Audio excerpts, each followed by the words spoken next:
형사소송법. 자, 교재 바로 가죠. 교재 몇 페이지로 되어 있나? 이 책은 바로 2페이지로 되어 있네요. 2페이지. 2페이지 형사소송법의 기초.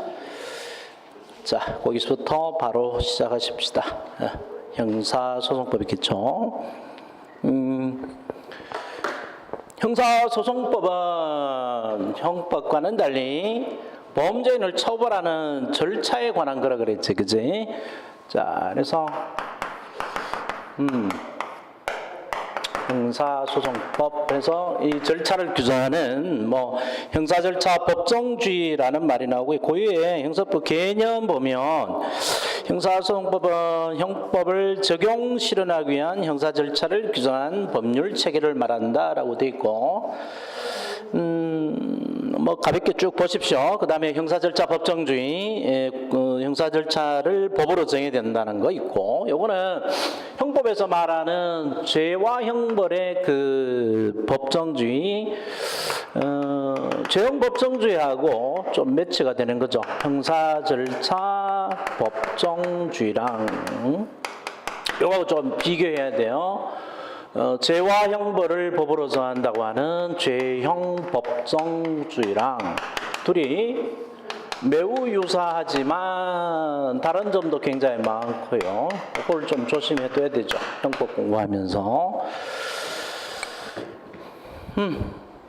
그래서 형사절차 법정주의에 따라서 형사절차는, 즉 범죄를 처벌하는 절차는 반드시 법률에 의하여 정해진 절차에 따라야 된다라는 얘기가 나오고, 그 다음에 그 맨 밑에 보면 형사소송법에 성격 나오잖아요. 성격에 대한 별표 하나쯤은 쳐놓으십시오. 별표 하나쯤. 별표 하나를 치라는 거는 한 번은 꼭 보라는 얘기예요. 한 번은 두 개 치라 그러면 두 번 이상, 세 개 치라 그러면 이제 그건 예상 문제 중 예상 문제니까 아주 상세히 보라 이런 의미인데, 이 자체가 이제 앞에 있으니까 시험 문제화는 잘 안 돼요. 형사법의 성격이 뭔지 이런 것들이 객관식 문제화가 돼서 시험에 출제되지는 않는데, 형사소송법 전체를 알려면 이걸 알아야 이해가 돼요. 그래서 형사법을 보는 시각을 갖추는 의미에서 보십시다. 이게. 자, 형사소송법은 범죄인을 처벌하는 절차, 범죄인을 처벌을 위한 건데, 이 범죄인 처벌을 누가 하죠? 범죄인, 폭행, 절도 이런 가해자가 있고 피해자가 있으면, 이 피해자가 가해자를 벌할 수는 없지, 그지? 경찰이 벌할 수도 없고 법원이 재판을 통해서 벌합니다. 그래서 국가가 벌하게 되는 거죠. 국가가. 그렇기 때문에 공법, 사법으로 나누면 형사소송법은 공법에 해당이 됩니다. 공법, 사법으로 나누면 공법은 국가기관의 행위를 규정한 거고요. 국가. 사법은 일반 시민, 사인이라고도 표현하죠. 시민, 사인의 법률 관계를 규정한 것이 사법이다. 사법. 요때 사는 사사로울 사자를 쓰죠. 요때 사사로울 사. 그래서 영어로 하자면 공법은 public law고요. public, 공적인 법이고, 사법은 private law죠. private law. 그렇게 구별이 되고요. 공법은 국가가 하는데, 국가가 법으로 가지고 합니다. 법치주의라 그러죠. 법으로 규정을 하고 법으로 다스리죠. 사람이 다스리면 인치주의가 되는데 그거는 독재가 되어버리는 거죠. 그래서 법대로 해다. 법치주의가 공법의 중요한 원리가 되는 거고, 사법 영역은 사인 간의 법률 관계는 자기들끼리 합의하도록 내버려두죠, 그죠? 그래서 자치주의가 지도 이념이 됩니다. 그러면 처음에 개관 설명할 때 하긴 했는데, 개관 전체적인 이렇게 설명을 할 때 범죄가 있으면 형사 문제하고 민사 문제가 동시에 항상 발생을 한다 그랬지, 그지? 그래서 폭행이다, 폭행치상이다, 뭐 절도다 이런 범죄가 있으면, 뭐 강제추행이다 이런 범죄가 있으면 폭행치상으로 인해서 그놈이 그런 행위를 함으로 해서 벌 받는 거는 형사 문제고, 그래서 뭐 징역이나 벌금 받는 거는 형사 문제고, 이로 인해서 생긴 치료비, 그 다음에 맞아서 일을 못 나감으로써 생긴 손해배상, 이거는 민사 문제가 되는 거고. 그래서 형사벌은 법대로 하는 것이 원칙이지만, 민사 문제, 치료비, 손해배상은 합의하면 되는 거죠. 당사자끼리, 가해자, 피해자끼리 서로 합의해서 해결하면 되니까, 그게 바로 자치주의입니다. 스스로 합의하면 된다. 근데 합의가 안 되면 어떻게 돼? 합의가 안 되면 이제 소송을 해야 되죠. 자, 그래서 공법 영역은 법대로 하기 때문에 당사자가 가진 권리를 자기 마음대로 처분을 못하죠. 형사 얘를 뭐 처벌한다 안 한다라는 걸 결정을 못합니다. 당사자가 자기 권리를 자기 마음대로 처분을 못해요. 그런데 사법 영역은 서로 처분이 가능해요. 내가 얼마 달라 그러면 그래도 얼마 줄게라고 합의하면 되는 거죠. 그래서 사법 영역은 당사자가 갖는 자기 권한을 자기 마음대로 처분할 수 있습니다. 당사자 처분권주의가 인정되죠. 그래서 원고가 달라는 대로 다 줘버릴 수가 있고요. 피고도 재판하다가 피곤하면 그래 그만두겠다고 소송을 취하면 끝납니다. 근데 형사소송은 그런 게 아니죠. 소송을 취하거나 할 수가 있는 게 아니죠. 그래서 이게 형사법에 아주 커다란 원리인데, 이 원리를 하시면 이제 형사법의 내용들이 쭉 연결이 되는데, 이 당사자 청구주의가 인정 안 된다는 점에서 공권은 포기할 수 없다는 논리가 나오게 됩니다. 공권은 포기할 수 없다. 근데 사건은 포기할 수가 있는 거죠. 공권이란 말은 뭘 줄임말일까? 공법상의 권리, 이걸 줄임말이죠. 공법상의 권리, 이걸 줄이면 공권이 되고요. 사건은 사법상의 권리, 민법, 상법상의 권리, 여기 사건이고, 사건은 포기가 가능해요. 자기가 뭐 그만두겠다 그러면 그만둘 수 있는 거죠. 근데 공법상의 권리는 그 사람의 개인적 이익을 위해서 인정한 게 아니기 때문에 그 권리를 가진 사람이라도 자기 마음대로 포기할 수 없습니다. 이 논리가 대가 좀 많이 쓰인단 말이야. 그래서 고소권 포기 되나 안 되나? 안 되지, 그지? 그 다음에 압수한 물건을 돌려달라고 하는 압수물 환부청구권 포기가 되나 안 되나? 안 돼요. 그런데 법에 포기할 수 있게 허용한 경우는 있긴 있습니다. 상속권은 포기 가능하지, 그지? 상속할 권리 오는 거는 형사법에 뭐 당사자 권리가 그렇게 침해되는 게 아니라고 해서 포기를 인정하는 경우가 있긴 있습니다. 그래서 공법상의 권리는 법에 허용하는 특별한 규정이 없는 한 포기를 허용되지 않아요. 자, 그래서 형사법은 일단 출발이 공법사법으로 나누면 공법에 해당하고, 그러면 국가기관의 행위를 규정한 것이 공법인데, 프라이빗 로인데, 국가는 이렇게 3권으로 분립이 되죠. 국회, 법을 만드는 국회, 그 다음에 그 법을 집행하는 행정부, 그 다음에 그 법을 잘 지키는지 안 지키는지 감시하는 사법부인 법원. 그래서 국회, 요 상세한 내용은 강의 노트에 메모가 돼 있어. 강의 노트 옆에 펴서 같이 봐봐. PPT 보기가 적한 사람들은 어디 몇 페이지 나왔더라? 강의 노트 이거 강의 교재로 써야 돼. 1페이지 있구나. 형사법 성격에서 강의 노트 1페이지도 옆에 펴놓고. 그래서 국회가 법을 만들어서 행정부로 넘겨주면 정부죠. 행정부가 그 법을 집행하고 사법부가 감시하는 이런 권력 분립의 원리가 모든 국가의 이제 통치 구조로 되어 있죠. 그러면 형사소송법은 법원의 범죄를 처벌해서 재판하는 과정을 규정했기 때문에 여기 사법법에 해당합니다. 이때 사법법은 요때 위에 공법사법할 때 사법법과는 달리 이거는 마틀사죠. 마틀사. 여기는 사사로울 사자를 쓰고요. 한자로서는 그래서 법을 맡았다 이런 의미의 사법법에 해당하고, 그래서 입법법은 뭐가 금지된 거냐, 뭐가 법인가 하는 것을 명확하게 규정해야 되기 때문에 명확성의 원리가 가장 중요한 원리가 되겠고, 행정법은 국회가 법을 정해서 넘겨주지만 세부적 행위 하나하나를 다 규정해서 법을 만들어서 넘겨줄 수는 없단 말이에요. 그죠? 그래서 뼈대만을 이렇게 외곽만을 만들어서 넘겨주면 행정부가 재량으로 그 법의 테두리 내에서 재량으로 그 법을 집행하면 됩니다. 그래서 그거를 한목적성이라고 그래요. 한목적성. 여기 앞에 나오는 말 중에 조금 어려운 용어가 돼가지고 이해를 금방 못하는데, 어떤 목적이 있단 말이에요. 목적. 뭐 등산을 한다, 또는 뭐 시험 공부를 한다 했을 때 이런 시험에 합격하기로 한다는 목적이 있으면 그 목적에 도달하는 수단이 여러 개 있을 거 아니에요. 수단 1, 수단 2, 수단 3.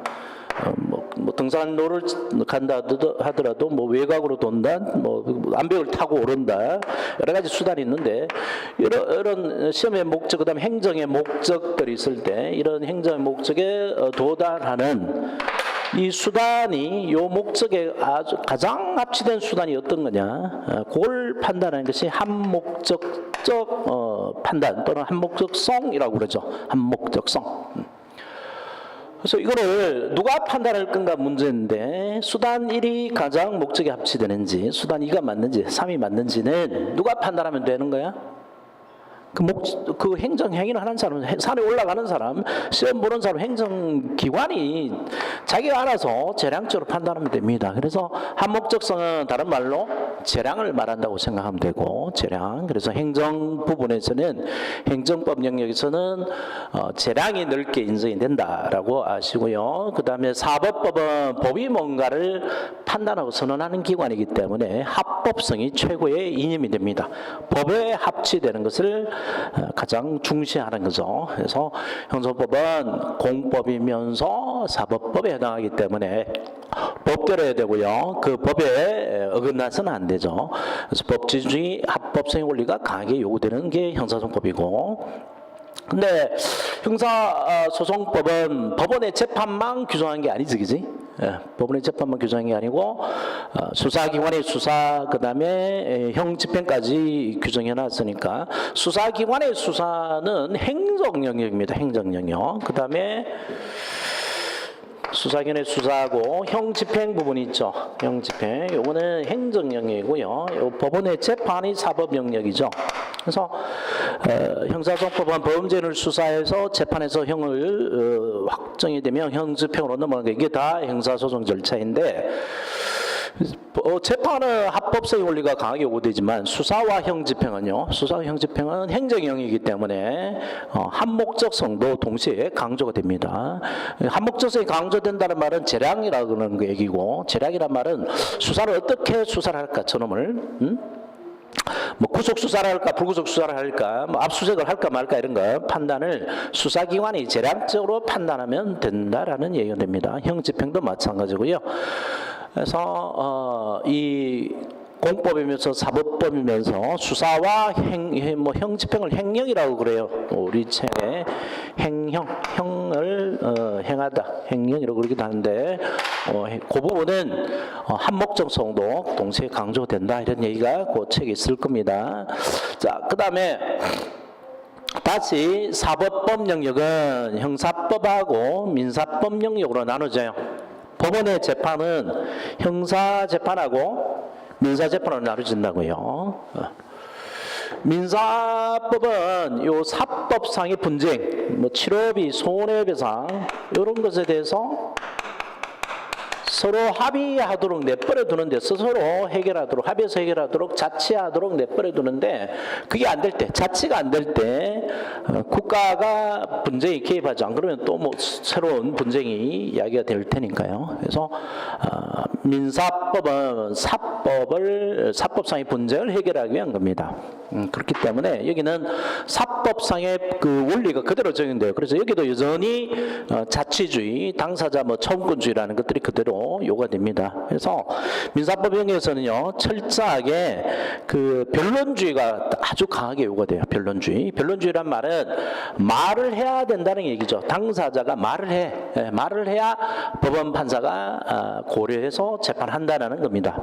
그렇기 때문에 원고 피고가 있어요. 원고 피고가 있고 원고가 돈을 1억을 빌려줬다. 그래서 갚아라라는 소송을 하거나 또는 네가 나를 때름으로 해가지고 손해가 뭐 어마어마하게 나서 1억이 났는데 치료비가 뭐 1억 나오긴 드물겠죠. 그래서 치료비가 한 1천만 원 나왔다. 그래서 이걸 갚아라라는 소송을 한단 말이에요. 그러면 원고가 1억을 갚아라 그러면 이거를 갚으라고 재판을 해줄 거고요. 1억 중에 1천만 원 갚아라. 빌려준 돈 1억인데 1천만 원 갚아라. 또는 치료비 1억 나왔는데 그중에 1천만 원만 갚아라라고 이것만 청구를 하면 법원 판사는 실제 필요한 돈이 1억이고 뭐 치료비가 1억이 나오는데 그걸 갚아라고 하진 않아요. 그래서 원고가 주장한 만큼만 1억 중에 1천만 원만 갚아라고 주장한 만큼만 갚아라고 재판을 해줍니다. 그 다음에 피고 입장에서 내가 갚았다. 뭐 돈을 1억을 빌려간 적이 없다. 또는 돈을 빌려갔다 하더라도 갚았다. 갚았다라는 주장을 해야 되는데 그 주장을 안 하면은 또 갚으라고 그래요. 법원 판사는, 민사법원 판사는. 그래서 그런 게 주장 책임입니다. 주장을 안 하면 법원 판사는 고려하지 않아요. 그리고 또 하나 민사영역에서는 철저히 요구되는 것이 주장을 했으면 그 주장을 뒷받침할 수 있는 증거를 내놔야 됩니다. 그걸 입증이라고 그러죠. 그래서 돈을 빌려줬으면 빌려전 뭐 차용증을 내놓든지 아니면 손해가 뭐 치료비 1억 났으면 치료비 1억이 어디서 산정이 나왔는지 그런 것들을 증거를 내놔야 됩니다. 안 내놓으면 지죠. 그 다음에 이쪽에서 피고 입장에서도 돈을 갚았다 그러면 갚았다는 주장 하고 플러스 그 주장을 증명해낼 증거를 내놔야 됩니다. 안 내놓으면 판사가 고려 안 해요. 그래서 이런 거를 원고가 법정에 나와서 말을 한다. 그걸 변론이라고 그러고요. 피고가 말을 한다. 변론이 그래요. 그런 변론을 해야지만 법원 판사가 누구 말이 맞는지 이렇게 판정하죠. 원고 말이 맞는지 피고 말이 맞는지. 원고가 낸 증거가 피고가 낸 증거보다 더 확실한지 아닌지 그걸 가지고 누가 이겼다라고 판정을 해주고 법원 판사가 자기가 직권으로 뭐 증거를 뭐 찾아오든지 이런 건 하지 않습니다. 직권으로 하지 않아요. 그래서 직권주의가 별로 적용이 안 되죠. 근데 형사에서는요, 이게 만약에 1억 이게 사기다, 1억 뭐 빌렸다 갔다 그러고 안 갚았다 그래서 사기다 그러면 진짜 사기인지 아닌지 법원 판사가 직권으로 증거들을 확보를 해야 됩니다. 그래서 직권주의가 요구되는 거죠. 그게 민사재판하고 형사재판하고 조금 달라요. 그래서 형사재판도 변론주의가 적용이 되긴 되지만 민사처럼 철저한 변론주의가 적용 안 되고요. 그 다음에 변론주의를 관철을 하다 보면 원고가 재판하다가 그만두잖아요. 그러면 재판이 스톱됩니다. 근데 형사에서는 검사 기소하고 뭐 증거 부족으로 스톱하지는 않죠. 그다음에 피고도 뭐 재판하다가 원고 말이 맞다, 더 이상 하기 편하다 그러면 뭐 그걸 받아들인다 그런데 그걸 일락이라고 그래.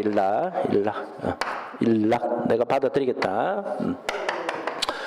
그걸 일락을 해버리면 더 이상 재판하고 끝내버립니다. 근데 형사에서는 이런 게 없죠. 뭐 일락이라든가 이런 제도가 있을 수가 없습니다. 자, 그래서 민사소송법이죠. 민사소송법은 사법상의 권리 분쟁을 해결하기 위한 거고, 그 형사소송법은 공법상 형사 분쟁인데, 형사 분쟁이라는 게 검사는 얘가 절도범이다, 살인범이다라고 그러고 피고인은 내가 절도범이 아니다, 살인범이 아니다라고 분쟁이 일어났으니까 그에 대한 분쟁 해결 방법이고요. 그래서 형사소송법은 법원 판사가 직권으로 증거들을 획득하고 하는 직권주의가 강하게 지배되지만 민사 영역에서는 그런 게 적용 안 되고 당사자가 철저하게 주장하고 증거를 내놔야지만 판단합니다. 그래서 당사주의가 강하게 요구되는 거죠. 그런데요, 민사화 영역에서는 평균적 정의가 가히 요구됩니다. 평균적 정의. 평균적 정의란 말은 모든 사람을 똑같이 대접해 주라는 거죠. 똑같이 대우해 주라. 그래서 우리가 술을 마신다 그러면 분바이 하자 그러죠. 분배. 그래서 어떻게 하나? n분의 1로 나누자 그러잖아요. n분의 1로. 사람 수만큼 나누자. 그래서 어떤 재화가 있으면 이 재화를 똑같이 나누는 거. 한 사람을 똑같이 나누는 거. 그래서 두 사람이면 힘이 센 강호동이든 힘이 약한 이수근이든 똑같이 한 사람의 권리를 쳐서 딱 나누는 거. 2분의 1로 나누는 거. 여기 평균을 낸다 그러죠. 그죠? 그래서 평균적 정의는 정확하게 해서 그 사람에게 돌아갈 몫을 정해주는 겁니다. 몫을. 그러면 우리 경찰 시험 자격에서 평균적 정의가 되죠. 경찰학에서 아마 할 텐데 경찰 시험을 치려면 고등학교 나오거나 중학교 나오거나 학력이 제한이 없지. 대학교 나오거나 그지? 시험 점수만 맞으면 그죠? 점수만 획득하면 자격이 뭐든 군대는 갔다 와야 되나? 군필이어야 되나? 그런 자격만 되면 학력, 소득, 지역, 관계없이 다 똑같은 기회를 주죠. 이게 평균적 정의입니다. 평균적 정의. 모든 사람에게 똑같은 기회를 주는 거. 이런 게 평균적 정의인데, 그래서 니들은 다 똑같은 선상이나 똑같이 시험 봐서 군대도 갔다 오고 똑같이 해가지고 시험 보면 경찰이 될 수 있어 라고 했는데, 경찰 시험 보려면 이거 만만치 않죠. 금방 한두 달 해가 되지 않잖아. 몇 개월 해야 되잖아. 그지? 몇 개월 하려면 뭘 해야 돼? 돈을 누가 떼줘야 되잖아. 알바해가지고 미리 벌든가. 그지? 그러면 돈이 있는 금수저 집안 애들은 그냥 전업, 알바 안 하고 전업으로 그냥 공부하니까 빨리 될 거고, 돈이 없는 집안 애들은 알바하면서 공부해야 되니까 느릴 거고, 그지? 아예 그냥 그런 여유가 없으면은, 학비를 벌 여유가 없으면은 아예 경찰 시험에 못 갈 수도 있잖아요, 그죠? 특히 국가를 위해서 희생했던 국가 유공자들, 그지? 국가 유공자들. 그 다음에 국어별은 장애인 이런 대우 제도가 있는데 경찰은 장애인이 경찰하기 좀 그렇잖아요, 그죠? 그래서 이 장애인 대우는 없지, 플러스 가산점은 없죠. 근데 국가유공자 가산점은 있잖아. 국가유공자로서 하다 보니까 이 경제적 능력이 떨어져 가지고 똑같은 선상에 쓸 수 없는 사람한테 가산점을 주잖아요, 그죠? 가산점. 이건 평균적 정의가 아니죠. 이 사람을 더 우대하는 거잖아요, 그죠? 그래서 그런 힘을 나눈 데 있어서의 정의를 이제 힘을 배분하는 데 정의라고 하는데, 사법령에서는 평균적 정의가 지배가 되지만 공법령에서는 공법이라는 게 국가고, 국가의 존재 원리가 힘이 약한 사람한테 힘을 도와주는 거란 말이에요. 경찰의 존재 원리가, 경찰은 힘이 강한 센 사람이 뺏어가고 절도해가고 죽인 것을 힘이 약한 사람을 도와주기 위한 제도가 바로 경찰 제도죠. 그게 국가의 본질이고요. 그래서 이렇게 경찰 시험을 뽑는데도 똑같은 자격을 주어서 똑같은 기회를 주는 건 평균적 정의였지만, 힘이 약한 사람한테 힘을 더 도와주고 하는 것, 이거는 배분적 정의죠. 배분적 정의. 그래서 힘을 더 나눌 줄 수 있는 이런 정의인데, 형사법의 원리는 배분적 정의를 추구합니다. 그래서 경찰 조직 자체는 힘이 약한 사람에서한테 힘을 더 보태가지고 다른 사람하고 같은 힘을 갖게 해주는 이런 게 배분적 정의예요.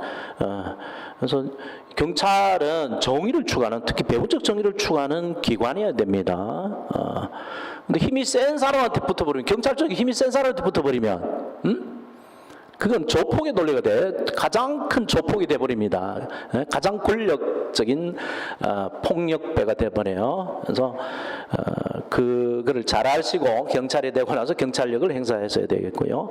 배분적 정의를 이야기한다, 힘을 약한 사람을 도와주자 이렇게 이야기하면 갑자기 느닷없이 좌파냐 이런 소리를 하는데, 그 좌파를 너무 확대 해석해서 그 개념을 희석시키는 것은 안 좋은 것 같아요. 약한 사람 도와주자는데 무슨 좌파야, 그렇지?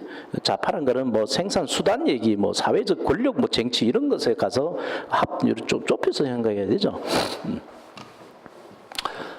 자, 그러면 이 배분적 정의, 배분적 정의는 배분율에 따라서 달라집니다. 배분. 똑같은 재화가 있을 때, 뭐 힘이 약한 사람한테, 이수근이한테 뭐 빵을 더 많이 준다. 이렇게 배분할 수도 있겠고, 거꾸로 힘이 센 사람한테 더 나눠준다. 이러면 이제 좌파, 우파 얘기가 바로 나오죠. 힘이 약한 사람한테 많이 준다 이러면 좌파네. 그러고 힘이 센 사람한테 준다 그러면 우파네. 그러고 그렇게 이상하게 도시가 됐는데, 우리 그 2007년 우리가 지금 공부한 게 2007년 형사정법이 2007년이 김대중 정부 노무현 정부 때였는데 노무현 정부가 소위 말하는 좌파 정권이었죠. 약한 쪽에 더 힘을 보태주자 이런 건데 형사법을 그렇게 개정을 했어요. 사실 힘이 형사 절차 힘이 약한 게 피의자 피고인이잖아요. 피의자 피고인이고 뭐 센 놈도 있지만. 뭐 경찰 검사가 힘이 센 갑이죠.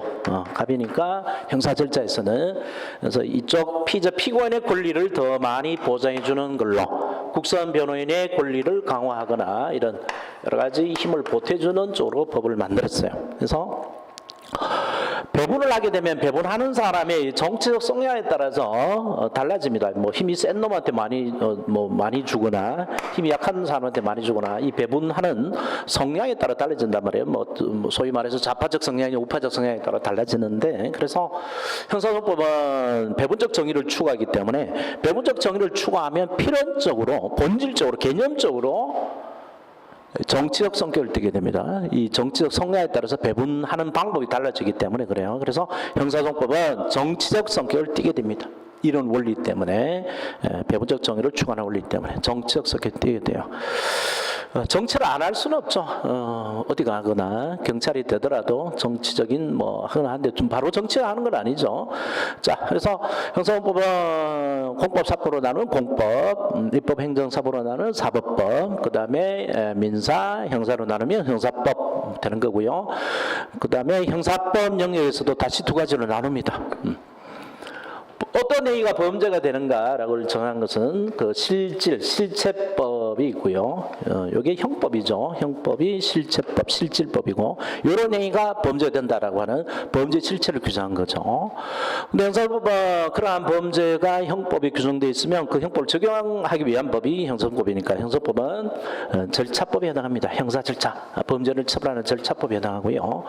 둘이 차이가 뭐냐 하면 실체법인 형법은 정적입니다. 움직이질 않아요. 범죄 형벌이 뭐다라는 것을 정하고 그 다음에 범죄인 시에 이런 행위가 범죄가 된다. 이런 게 범죄가 되고 이런 범죄를 저지르면 어떤 형벌을 가하겠다라고 미리 정해놓죠. 그래서 범죄인 시를 기준으로 모든 걸 판단합니다.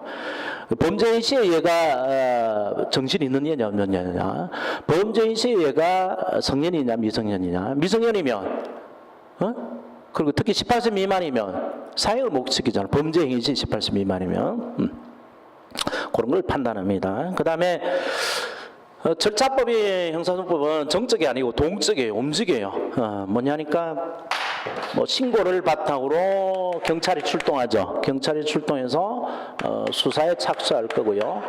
그다음에 경찰 수사를 바탕으로 검찰 수사가 이어지고 검사의 기소를 바탕으로 1심 재판이 시작이 되죠. 그래서 1심의 1회 공판기를 바탕으로 2회, 3회 이렇게 해가지고 1심 판결을 바탕으로 2심 판결을 바탕 3심 뭐 이렇게 자꾸 움직여 나가죠. 멈춰 있는 게 아니고. 그래서 형사소송법은 항상 재판 시의 법률을 기준합니다. 범죄를 처벌하는 절차는 재판 시의 법이 어떻게 얘를 수사하고 처벌할 건가를 정해줘요. 그에 따라야 됩니다. 그리고 하나의 행위를 바탕으로 다른 행위가 쌓여져 나간단 말이야. 이게 발전성격이고 여기서 중요한 내용이 숨어 있어요. 이 발전적 성격에서 나오는 중요한 얘기가 쌓여져 있단 말이야. 그래서 형사소송법은 하나의 얘기를 바탕으로 이렇게 막 쌓여져 나가죠. 쌓여져 나가는데 이 중간에 뭔가 하나 잘못된 것을 발견했어. 그래서 앞으로 쌓여져 나갈 거기 때문에 이 행위 하나하나는 규격에 딱 맞는 행위만을 요구를 해요. 그래서 그걸 이제 그 형식적 요건이라고 그러는데 형식적 요건, 형식적 확실성이라고 그러죠. 형식적 확실성. 그렇기 때문에 뭐 대리 같은 걸 이런 것에서 잘 인정을 안 해요. 어떤 행위를 다른 사람이 대신해 주는 거 이런 거 형사소송법 인정 잘 안 합니다. 대리 같은 거 형식적 확실성을 요구하기 때문에. 근데 그 확실한 걸 요구를 했는데도 불구하고 뭔가 잘못된 게 끼어 들어갔거나 사후의 사정 변경에 대해서 이게 잘못됐다는 게 판명이 되잖아요, 그죠? 그러면 이걸 무너뜨리고 다시 쌓아 나가면 시간과 노력이 엄청나게 필요하죠, 그죠? 그래서 이 동적 발전적 성격 때문에 무효인 행위라도 덮고 넘어갑니다. 무효인 행위라도 그걸 뭐라고 표현하지? 무효의 치유라고 그래요. 무효의 치유. 무효의 치유를 넓게 인정합니다. 그래서 그런 거를 절차 유지 원칙으로도 그래 해요. 발 앞에 쓰이니까 좀 메모해 또 봐요. 절차 유지 원칙. 요 동적 발전적 성격 때문에 무효의 치유라든가 또는 절차 유지 원칙이라는 것들이 요구된다. 그런 걸 추가를 안 해놨나? 안 해놨네.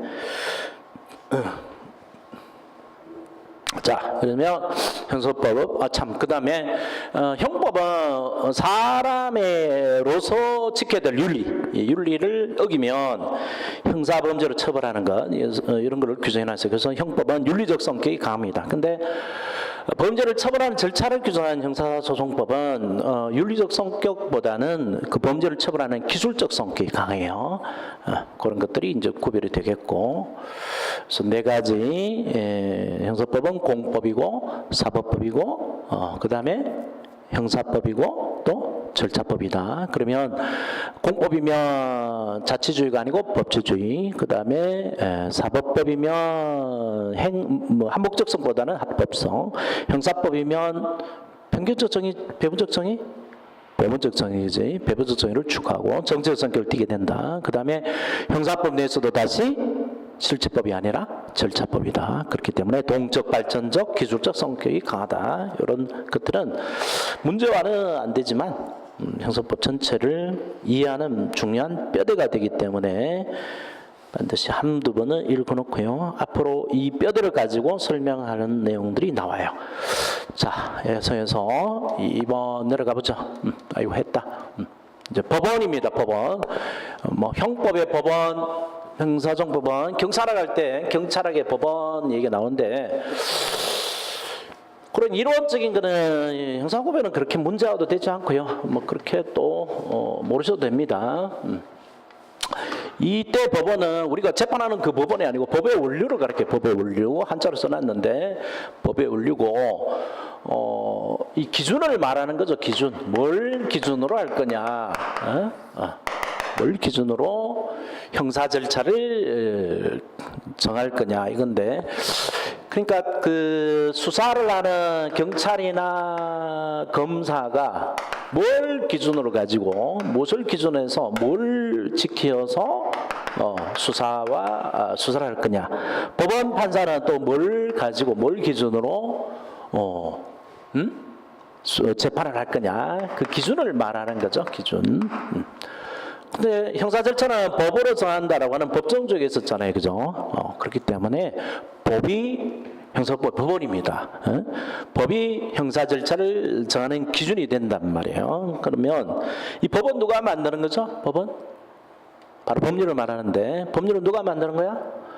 국회가, 그지? 국민의 대표자인 국회가 최적 과반수 출석해서 출석 과반수 찬성한 법률이 탄생하는 거죠.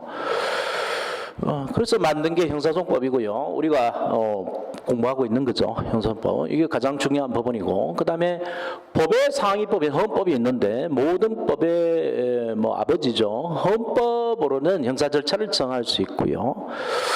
헌법은 국회가 최적 3분의 2가 찬성해야 되지, 그지? 3분의 2가 찬성하고 다시 국민투표에 붙여서 과반수가 찬성을 해야 헌법이 바뀌는데, 그렇다 보니까 헌법도 이제 법원이 되고요. 그 다음에 헌법이 법원이 되면서도 쉽게 못 바꾸니까 법률과는 달리 꼭 지켜야 되겠다 싶은 거를 헌법이 규정해 놨겠죠, 그지? 그래서 헌법이 규정돼 있는 건가 아닌가, 이거는 문제가 굉장히 많이 됐었더랬어요. 그래서 한 시험 한 서너 번, 그러니까 한 1년 반이나 2년 만에 한 번씩 나와요. 헌법이 규정되는 건가 아닌 건가. 근데 최근에 한번 나왔기 때문에 아서 한 1년 안 지났지. 그래서 뭐 그렇게 나올 가능성이 아주 높진 않지만 어느 정도 해두긴 해둬야 되겠고, 그 다음에 그러한 성문법, 문자로 이루어지는 법으로는 형사 절차를 규정하는 법원이 될 수 있어요. 성문법은. 근데 뭐 경찰이 전화하겠는데 성문법 반대말이 뭐야? 불문법이지, 그지? 어떤 게 있나? 불문법. 불문법, 문장으로 이루어지지 않는 법, 대표적인 것이 관습, 판례, 뭐 조리, 그지? 이런 게 있는데 그런 거로는 형사 절차를 규정하는 기준이 될 수는 없어요. 불문법은 형법하고 마찬가지지, 그지? 형법과에서 보면 이 성문법주의가 적용되기 때문에 불문법들은 법원이 안 됩니다. 근데 경찰학은 불문법도 법원이 돼, 그지? 그 다음에 법을 국회가 정하는데 국회가 세부적으로 다 못 정해서 뼈대만 만들어 놓고 이제 행정부에 넘겨준다 그랬잖아요, 그죠? 그러면 행정부가 그 법을 집행하기 위해서 또 다른 법을 만드는데 그걸 행정입법이라고 그러고, 행정입법 중에 대통령이 만드는 걸 대통령령이라고 그러죠. 명령이라고 그러는데 명령으로는, 대통령 명령으로는 형사 절차를 규정할 수 없어요. 요즘에 뭐 공수처 얘기가 나오는데 대통령 마음대로 정할 수 있다면 대통령이 공수처 이거 설치해 그러면 설치해야 되죠. 근데 논쟁이 붙어 있는 게 공수처를 설치하려면 국회가 정해줘야 된단 말이에요.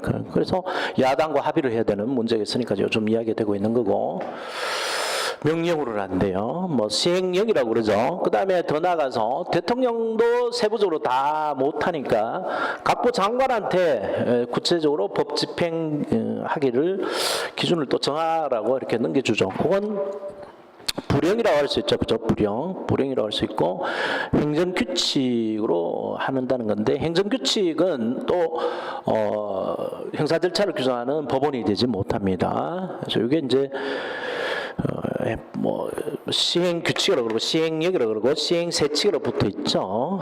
행정규칙은 불령, 훈령 뭐 같은 말입니다. 행정규칙, 행정명령이라고 하고 한데 이런 것들로는 형사 절차를 규정할 수 없어요. 그래서 행정규칙, 불령, 훈령은 행정기관 내부의 사무 처리 지침을 정한 것일 뿐 법규가 아닙니다. 법규란 말은 국민한테 어떤 권리를 주거나 국민에게 어떤 의무를 규정할 수 있는 걸 법규라 말하는데 행정규칙으로는 그걸 정할 수 없단 말이에요. 그래서 이걸 지켰다 하더라도 적법하게 되지 않습니다. 어겼다 하더라도 위법하게 되지도 않아요. 뭐 징계는 받겠죠. 그래서 다른 규준에 의해서 판단을 해야 되고요.